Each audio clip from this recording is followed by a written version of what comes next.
Assalamu alaikum. Dear students, how are you all? I am fine by the grace of Allah. At this time, when all educational activities are closed, some teachers are trying to continue your studies online. Dear students, I have given some videos before where there is part 1, 2 of the completing sentence and on the tense. The name of my channel is MD Monir Sir. There you will find many new grammar and easy rules for learning English. Dear students, এর আগে আমি দুটো class নিয়েছি, grammar completing sentence rule part 1 এবং part 2। এখন যেটা নিচ্ছি সেটা হচ্ছে পার্ট 3। আর তোমরা যদি কোনো ভিডিও মিস করে থাকো, না দেখে থাকো, তাহলে আমার ইউটিউব চ্যানেলে গিয়ে তোমরা সব দেখতে পাবে। স্টুডেন্টস, আমার ইউটিউবের চ্যানেলের নাম এমডি মনির স্যার। স্টুডেন্টস, আজকে যেটা করাবো সেটা হচ্ছে আমরা যে পার্ট 3 করাবো, আর সেটাও কমপ্লিটিং সেন্টেন্স এবং সেটা কন্ডিশনাল দিয়ে। আমরা জানি কন্ডিশনাল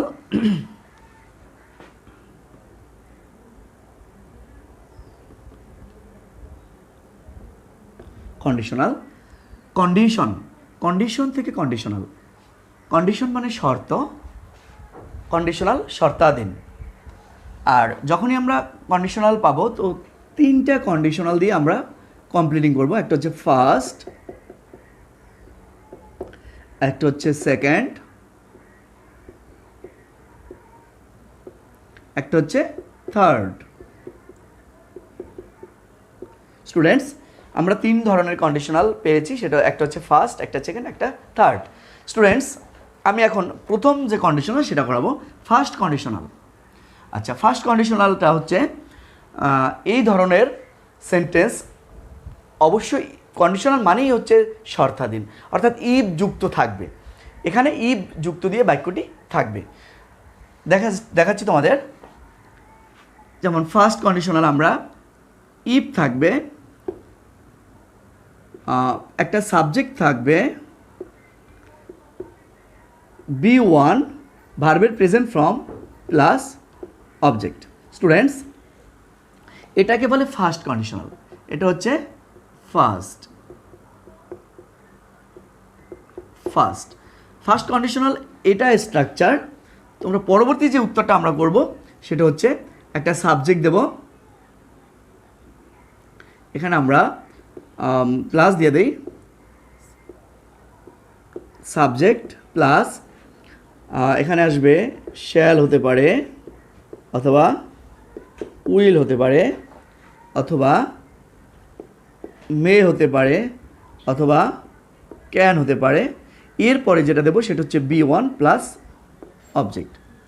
অর্থাৎ এই অংশটা তুমি প্রেজেন্ট ইনডিফিনিটও করতে পারো, অথবা ফিউচার ইনডিফিনিটও করতে পারো। স্টুডেন্টস, তাহলে প্রথম যে অংশটা আছে সেটা হচ্ছে ইফযুক্ত বাক্যটা প্রেজেন্ট ইনডিফিনিট টেন্সে আছে, সিম্পল প্রেজেন্টে আছে। স্টুডেন্টস, B1 ভার্বের প্রেজেন্ট ফর্ম। তার মানে তোমাদেরকে বুঝতে হবে ইফযুক্ত বাক্যটি যদি প্রেজেন্ট ইনডিফিনিটে থাকে, অবশ্য তার উত্তরটি আমরা প্রেজেন্ট ইনডিফিনিট অথবা ফিউচার ইনডিফিনিটে করব। স্টুডেন্টস, আর এই স্ট্রাকচারটা তোমরা অনুসরণ করবে।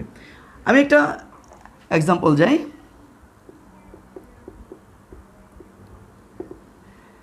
Example, if you invite me. Students, if you invite me, এখানে কমা দিতে হবে। যদি তুমি আমাকে দাওয়াত করো, ইনভাইট দাওয়াত করা। এখন এর সাথে তোমার অর্থ মিলাতে হবে। আর যখনই তুমি এর সাথে একটা সেন্টেন্স তৈরি করবা, বাক্য তৈরি করবা, সেটা এই স্ট্রাকচার অনুসারে করতে হবে। যদি তুমি আমাকে দাওয়াত করো, আমি যাব, অথবা আমি আসব, বা আমি খুশি হব। স্টুডেন্টস, তাহলে আমরা কোন স্ট্রাকচারে করবো? এখানে যদি তুমি দাওয়াত করো, আমি যাব, আই, এরপরে শ্যাল বা উইল, আই শ্যাল বা উইল, I shall এরপরে আমি যাব, যাওয়া ইংলিশ হচ্ছে go, I shall go, I shall go, আমি যাব। অবজেক্ট দিছি, অবজেক্ট থাকতেও পারে নাও থাকতে পারে, আমরা এখানে অবজেক্ট ছাড়াই কমপ্লিট করে ফেলছি। ইফ ইউ ইনভাইট মি, যদি তুমি আমাকে দাওয়াত করো, আই শ্যাল গো, আমি যাব। স্টুডেন্টস, তাহলে ফার্স্ট কন্ডিশনাল তোমাদের জন্য সহজ হয়ে গেছে। আমি আর একটা উদাহরণ দিচ্ছি। If it rains, if it rains, যদি বৃষ্টি পড়ে, যদি বৃষ্টি হয় বা বৃষ্টি পড়ে, আমরা কি দিতে পারি? আমি স্কুলে যাব না, অথবা আমি বের হব না।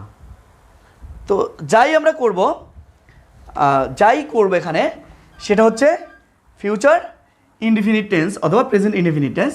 তাহলে আই সাবজেক্ট, যদি বৃষ্টি পড়ে আমি বের হব না বা আমি যাব না, I shall not go out, আমি বাইরে যাব না, অথবা I shall not go to school.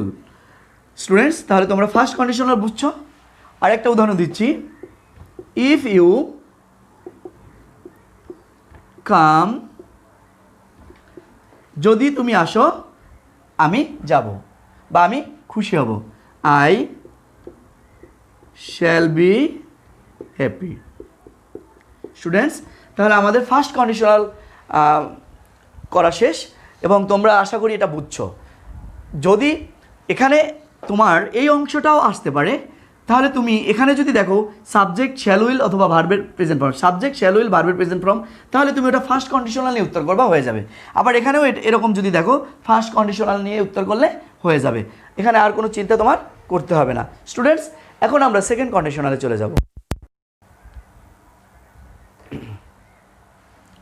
Dear students, আমরা ফার্স্ট কন্ডিশনাল শেষ করে এখন সেকেন্ড কন্ডিশনালটা, সেকেন্ড কন্ডিশনাল আমরা যেটা দেবো SECOND, second condition. Students, second কন্ডিশনালের আসবে এরকম, if plus subject plus B2, that means ভার্বের past form plus object, object থাকতে পারে নাও থাকতে পারে। Students, subject B2 object, that means first indefinite, এটা হচ্ছে ফার্স্ট ইনডিফিনিট অথবা সিম্পল ফার্স্ট। এই ধরনের সেন্টেন্স থাকলে আমরা যে উত্তরটা করব সেটা হচ্ছে এখানে একটা সাবজেক্ট দেব প্লাস, আমরা ফার্স্ট কন্ডিশনালটা করছি subject shall will May can etcetera, কিন্তু আমরা যখন সেকেন্ড কন্ডিশনাল করব স্টুডেন্টস, আমরা সেকেন্ড কন্ডিশনালটা করতে গেলে আমি এটা আবার মুছে ফেলছি। এটা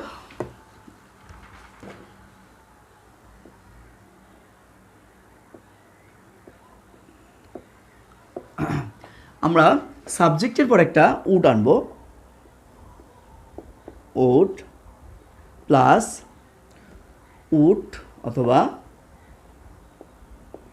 কুড অথবা might plus B1 plus object, অবজেক্টটা থাকতেও পারে নাও থাকতে পারে। স্টুডেন্টস, আবার বলছি, আমরা যদি দেখি ইফযুক্ত সেন্টেন্সটি, অর্থাৎ ইফযুক্ত যে কমপ্লেক্স সেন্টেন্স, সেই সেন্টেন্সটি যদি সাবজেক্ট থাকে, B2 থাকে, অবজেক্ট থাকে, তাহলে আমাদের বুঝতে হবে এটা সেকেন্ড কন্ডিশনাল। আর যখনই আমরা সেকেন্ড কন্ডিশনাল বুঝতে পারবো, তার উত্তরটা আমরা করব subject would could might B1 plus object, অর্থাৎ এই স্ট্রাকচার অনুযায়ী আমার উত্তরটা করতে হবে। আমি একটা এক্সাম্পল আসি।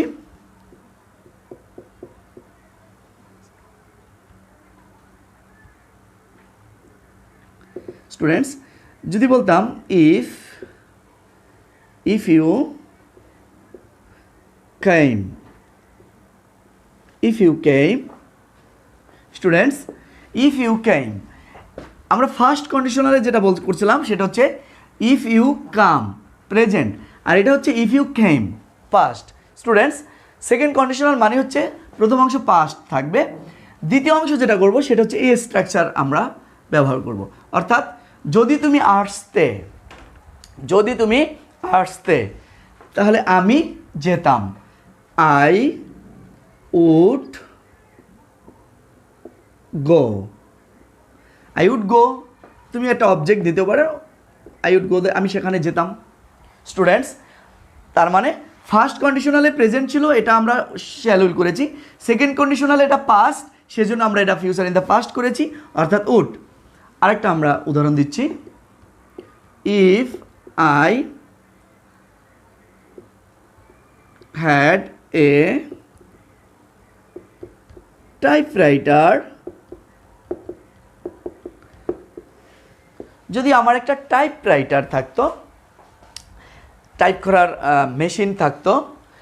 স্টুডেন্টস, এটা হ্যাড, এটা হচ্ছে সেকেন্ড কন্ডিশনাল, কারণ সাবজেক্টের পর ভার্বের পাস্ট ফর্ম আছে।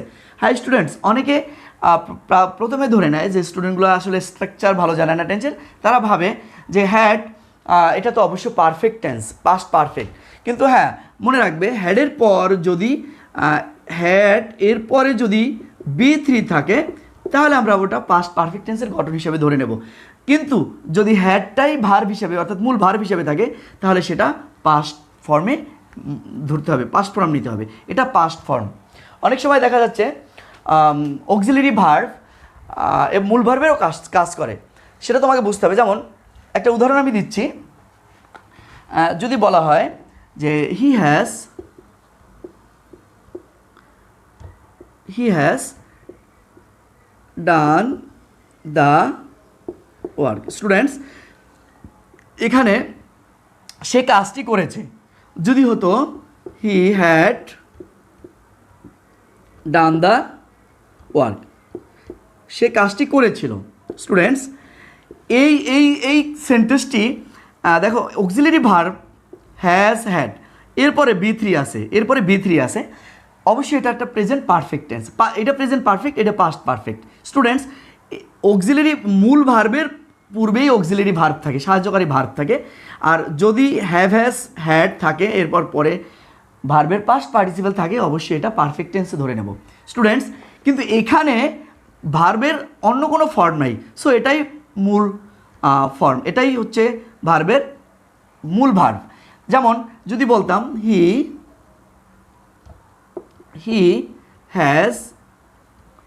Has a pen. স্টুডেন্টস, তার আছে একটি কলম, এখানে হ্যাজটা মূল ভার্ব হিসাবে চলে আসছে, তাই আমরা বলি অক্সিলারি ভার্ব মাঝে মাঝে মূল ভার্বের কাজ করে।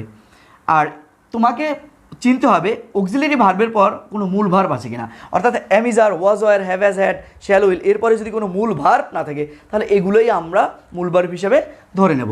স্টুডেন্টস, তাহলে আমাদের প্রথম সেন্টেন্সটা আসি আমরা। If I had a typewriter, যদি আমার একটা টাইপরাইটার থাকতো, কী দিতে পারি, আমি নোট করতাম, আমি টাইপ করতাম। তো এরকম একটা দেওয়া যায়, যদি আমার একটা টাইপরাইটার থাকতো, তাহলে আমি কী করতাম, আমার একটা নোট করতাম, আমি একটা গাইড টাইপ করতাম বা লিখতাম। তাহলে স্টুডেন্টস, আমার স্ট্রাকচার এটা ব্যবহার করতে হবে, অর্থাৎ একটা সাবজেক্ট নিতে হবে। যদি আমার একটি টাইপরাইটার থাকতো, তাহলে সাবজেক্টকে আমি, সেক্ষেত্রে আই বসাইছি, আই। এরপর আমার গঠন অনুসারে আমাদের উড দিতে হবে, I would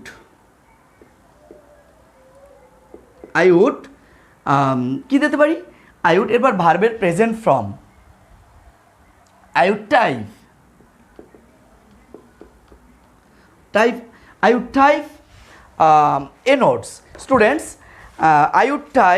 I had a typewriter, যখন আমরা এটা উত্তর করতে যাব, তাহলে অবশ্যই আমি উত্তরটাই দেব আই উড হ্যাভ। আবার বলছি, ইফ আই হ্যাড টাইপরাইটার, যদি আমার একটা টাইপরাইটার থাকতো, I would type my notes. Students, এখানে টাইপরাইটার একটা নাউন, আর যখন আমরা টাইপ আনছি, এটা একটা ভার্ব হয়ে গেছে, আর ভার্বের প্রেজেন্ট ফর্ম। তো if I had a typewriter, যদি একটা টাইপরাইটার থাকতো, আমি কী করতাম, আমি নোটস লিখতাম, I would type my notes. Students, আরেকটা এক্সাম্পলে আমি যাচ্ছি। স্টুডেন্টস, আমার এখানে দেখা যাচ্ছে অনেক সময় কমপ্লিটিং সেন্টেন্সের প্রথম অংশ খালি থাকে। আচ্ছা, প্রথম অংশ খালি রেখে আমি দ্বিতীয় অংশ একটা করতেছি।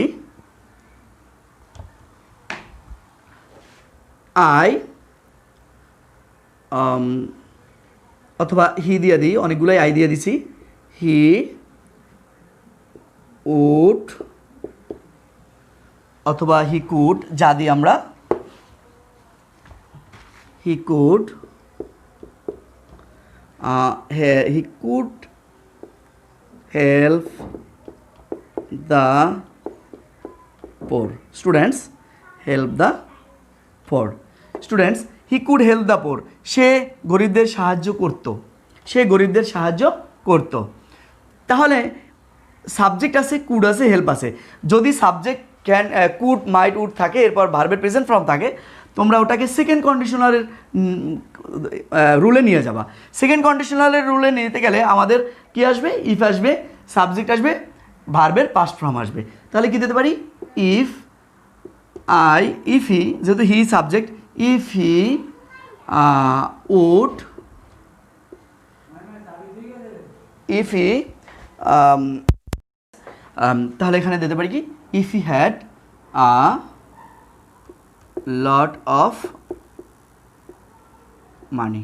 স্টুডেন্টস, প্রশ্ন এরকম যে he could help the poor, অর্থাৎ এটা হির পরে কুড আছে, আর সাবজেক্ট কুড, ভার্বের প্রেজেন্ট ফর্ম, এটা থাকলেই তুমি সেকেন্ড কন্ডিশনাল করে নেবা। আর সেকেন্ড কন্ডিশনাল অর্থাৎ if plus subject plus had, এরপরে অর্থাৎ if plus subject plus V two plus object. Students, তাহলে আমরা ফার্স্ট সেকেন্ড দুটো কমপ্লিট করেছি। এখন আমরা থার্ড কন্ডিশনাল যাব।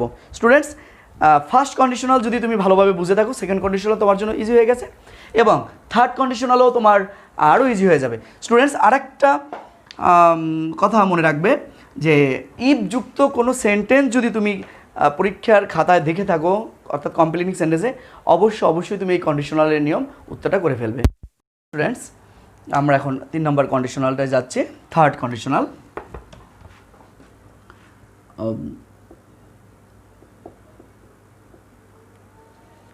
থার্ড, কলমটা চেঞ্জ করে নেই, কলমটা কালিটা প্রায় শেষ। স্টুডেন্টস, আমি নতুন কলম নিচ্ছি। থার্ড কন্ডিশনাল, যেটা থার্ড আমরা করব সেটা হচ্ছে এরকম, এখানে একটা সাবজেক্ট থাকবে, প্রথমে ইফ আসবে,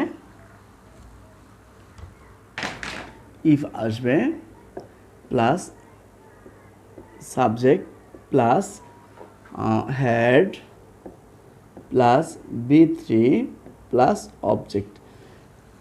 স্টুডেন্ট, এটা যদি থাকে, অর্থাৎ এটা হচ্ছে পাস্ট পারফেক্ট, আমরা যে উত্তরটা করব সেখানে একটা সাবজেক্ট আসবে, একটা উড অথবা কোড অথবা মাইট প্লাস হ্যাভ প্লাস বি3 প্লাস অবজেক্ট। অবজেক্টটা এক্সট্রা, এটা থাকতেও পারে, নাও থাকতে পারে। স্টুডেন্টস, তাহলে আমরা থার্ড কন্ডিশনালের গঠনটা মুখস্থ করব কীভাবে? ই plus subject plus had plus ভার্বের past participle form plus object. Students, যদি এই কোয়ালিটির কোনো সেন্টেন্স থাকে, অবশ্যই উত্তরটা করব কি? সাবজেক্ট উড, কুড, মাইট, যে কোনো একটা নেব, এরপরে হ্যাভ আনবো, এরপর বি3 প্লাস অবজেক্ট। আমরা একটা এক্সাম্পলে যাচ্ছি। স্টুডেন্টস, এক্সাম্পলগুলো দিয়ে তুমি আরও ইজিভাবেই বুঝতে পারবা যেটা কী হতে হবে। If you had helped me, if you had helped me, if you had helped me. Students, if you had helped me, যদি আমাকে সাহায্য করতে। ইফ যুক্ত বাক্যটি সাবজেক্ট আছে, হ্যাড আছে, আবার হেল্পড বি3 আছে, অবশ্যই থার্ড কন্ডিশনাল। স্টুডেন্টস, যদি থার্ড কন্ডিশনাল হয়, আমরা উত্তরটা করব, সাবজেক্ট আনবো, এই তিনটার একটা আনবো, প্লাস হ্যাভ প্লাস বি3 প্লাস অবজেক্ট। যদি তুমি আমাকে সাহায্য করতে, কি দিতে পারি? আমি, কি দেওয়া যায়? তুমি একটু চিন্তা করে উত্তরটা করতে হবে। যদি তুমি আমাকে সাহায্য করতে, আমি কাজটি করতে পারতাম, আমি খুব আনন্দিত হতাম, আমি খুশি হতাম, আর কি দেওয়া যায়? স্টুডেন্ট, তোমরা একটু নিজেরা চিন্তা করে উত্তরটা করতে হবে।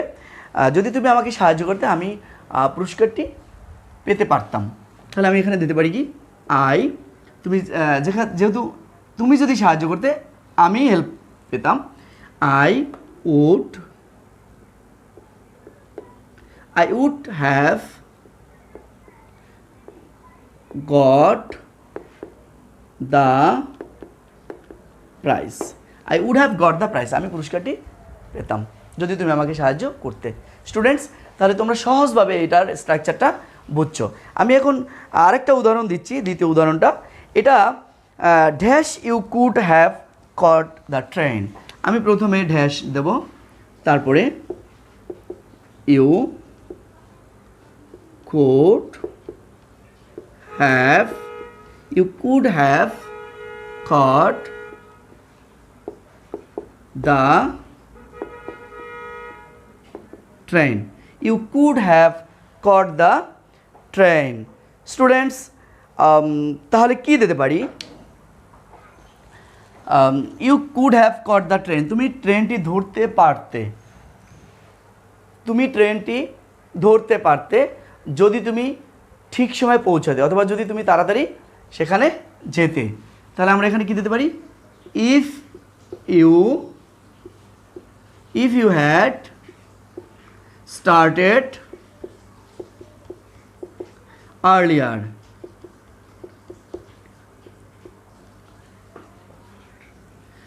students, if you had started earlier, যদি তুমি তাড়াতাড়ি শুরু করতে, তুমি প্রস্তুতি নিতে, you could have caught the train, তাহলে তুমি ট্রেনটি ধরতে পারতে। স্টুডেন্টস, দুটো এক্সাম্পল থেকে তোমরা মোটামুটি বুঝছো। আমি আর একটা এক্সাম্পল দিচ্ছি তোমাদের সুবিধার্থে। If you had wished, if I had wished I could have helped him. সব এক্সাম্পলগুলো একই কোয়ালিটির। তো আমি আশা করি তোমরা এই দুটো এক্সাম্পল থেকে মোটামুটি ভালো বুঝছো। স্টুডেন্টস, কন্ডিশনাল আমাদের আজকে শেষ হয়েছে। তোমরা আশা করি এখান থেকে কিছু বুঝছো। যদি কোনো সমস্যা হয়, কোনো প্রবলেম থেকে থাকে, আমাকে অবশ্যই কমেন্ট বক্সে কমেন্ট করে জানাবে। আমি চেষ্টা করব সলভ করার জন্য। স্টুডেন্টস, আমরা অন্য একটা রুলে চলে যাচ্ছি, সেটাও কমপ্লিটিং সেন্টেন্স। স্টুডেন্টস, আমরা কন্ডিশনাল শেষ করেছি। এখন যেটা করাবো সেটা হচ্ছে দো, অলদো। স্টুডেন্টস, দো অলদো অর্থ যদিও। স্টুডেন্টস, দো অলদো অর্থ যদিও, অর্থাৎ দো অলদোযুক্ত ক্লুজটি যে অর্থ, আমরা সাধারণত উত্তরটা তার বিপরীত অর্থ প্রকাশ করব। অর্থাৎ কিছুটা ভিন্ন ধরনের এরকম হবে।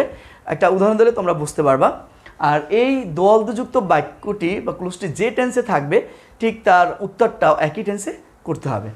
যেমন আমি একটা উদাহরণ দিচ্ছি, দো he is rich. Example,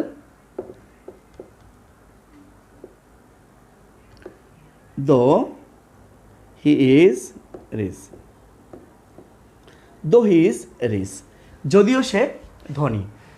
students, দো অলদোযুক্ত বাক্যটা যে টেন্সে আছে, উত্তরটা পরের ওই একই টেন্সে করতে হবে। যদিও সে ধনী, এর একটু বিপরীত অর্থ ভাব প্রকাশ পাবে। যদিও সে ধনী, কি দেওয়া যায়? যদিও সে ধনী, সে অসুখী, সে সুখী নয়। He is unhappy. স্টুডেন্টস, তার মানে কি বুঝাচ্ছে? এখানে দো অলদোযুক্ত যে বাক্যটা যে অর্থটা প্রকাশ পেয়েছে, ঠিক উত্তরটা তার একটু ব্যতিক্রম ধরনের অর্থ প্রকাশ পেয়েছে, অর্থাৎ ভিন্ন ধরনের অর্থ প্রকাশ পেয়েছে। আমি আর একটা উদাহরণ দিলে বুঝতে পারবা। Although he was ill,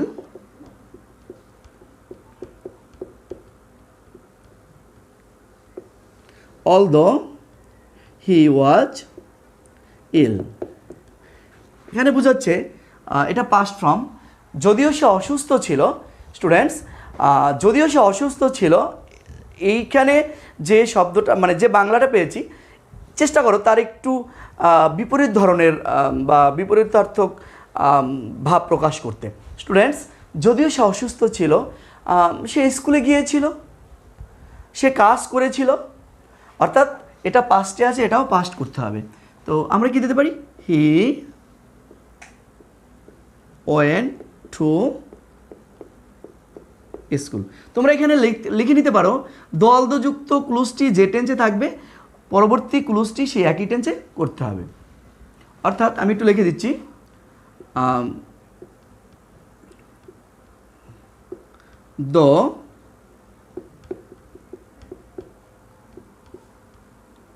although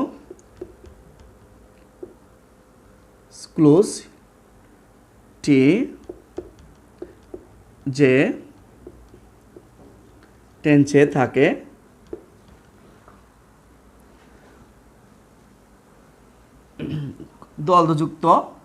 দলদ ক্লুজটি যে টেন্সে থাকে উত্তর বাক্যটি সেই একই টেন্সে করতে হয়। স্টুডেন্টস, মনে রাখবা সাধারণত বিপরীত ধারণা প্রকাশ করবে এবং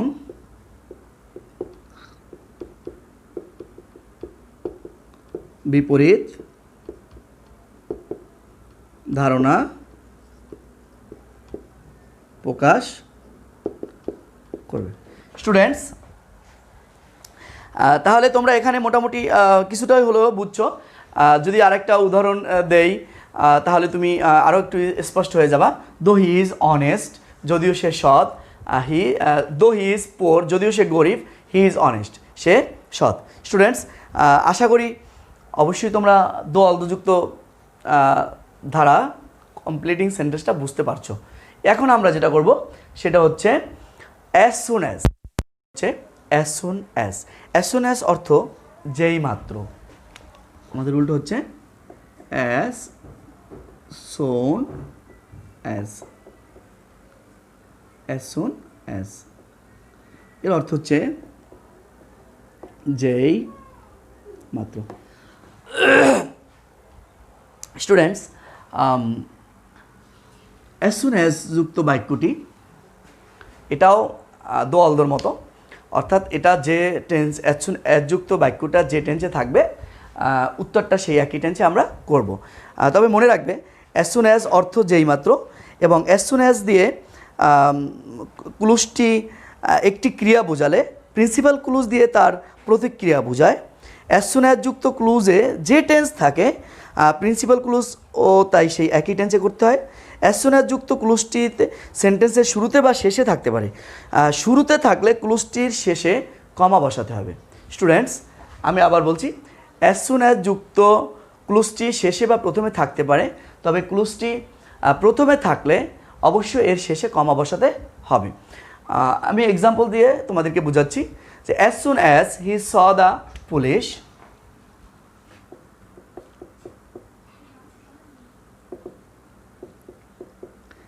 as soon as he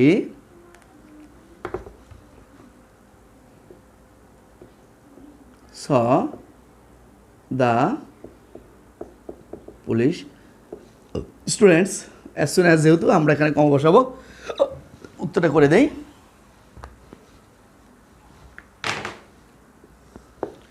as soon as he saw the police অর্থাৎ যেই মাত্র সে পুলিশকে দেখলো। এটা পাস্ট ফর্মে আছে, অবশ্য বাকিটাও পাস্ট ফর্ম করবো। যেই মাত্র বা যখনই হি অর্থাৎ সে পুলিশকে দেখলো, সে দৌড়ে পালালো। He ran away.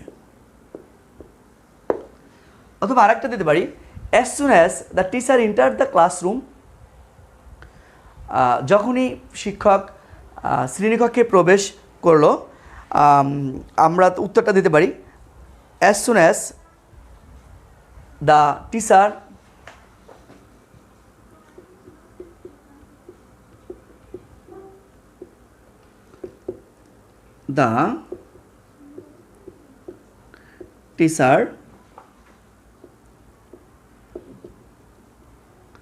entered the classroom,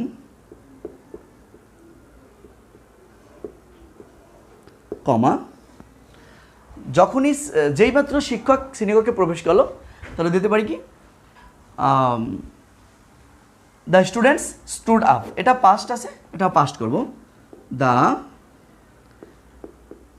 students stood up, students the students stood up, student. তাহলে আমরা অ্যাজ সুন অ্যাজ যুক্ত বাক্যটাও আমরা কমপ্লিট করেছি। স্টুডেন্টস, আশা করি তোমরা আজকের যেই রুলগুলো করিয়েছি আমি কমপ্লিটিং সেন্টেন্স, এটা ভালো করে বুঝতে পারছো এবং বুঝছো। ডিয়ার স্টুডেন্টস, আমি আশা করি তোমরা এগুলো বাসায় প্র্যাকটিস করবে, অবশ্য তাহলে ভালো কিছু শিখতে পারবে। যদি প্র্যাকটিস না করো তাহলে সম্ভব না কিছুই শেখানোর। আর আমি বারবার বলি, তোমরা যখনই মনে চায় ইউটিউবে গিয়ে আমার চ্যানেলটি দেখবে এবং সাবস্ক্রাইব করবে, তাহলে আমি অনুপ্রাণিত হব ভালো ভালো ভিডিও দেওয়ার জন্য। স্টুডেন্টস,